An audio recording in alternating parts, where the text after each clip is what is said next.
Nangalagan kasi pag abot sa kahit kay ulo ka to, ipiyak ka. Kung pag abot sa kira. Bili. Sama ng mata isa. Ha? Nalipayon? Nalipayon ba? Nakita ba? Yan! Ang tanan, upang sa Diyos! Pasahon nakita sa Buhat, versikulo 5, kapitulo 28, nandito sa ato ang abi-abiyo ng mga isa. Thank you, Lord! Sige, para makita na itong prinsa kung wala pa natin ka na sa pag-asa.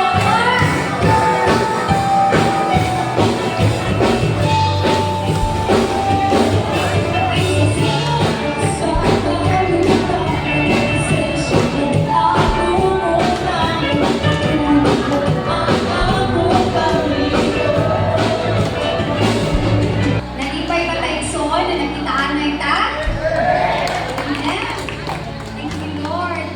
Nakapagay ang buhato ng Diyos sa baka. Amen. Tangol.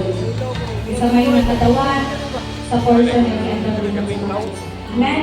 So, hindi ka ba sa itong simbal ka sa tubig ng Diyos, dito sa ato hindi ka napulo o manakanan. So, nalakad ka sa may solder sa Diyos.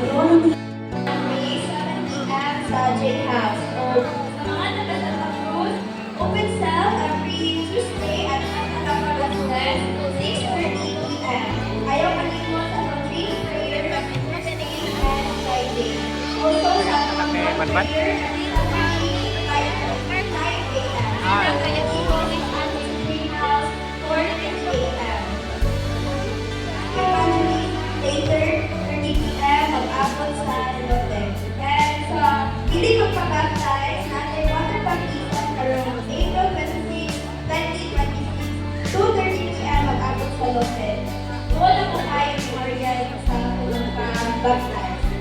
Lastly, after lunch, kayo mag-practice na rin para sa completion sa mga sayaw for the anniversary. Natin practice na rin after lunch. And regarding sa lunch, pinahawag yung Amen. Hallelujah. Ringod ka para sa atong class. Hallelujah.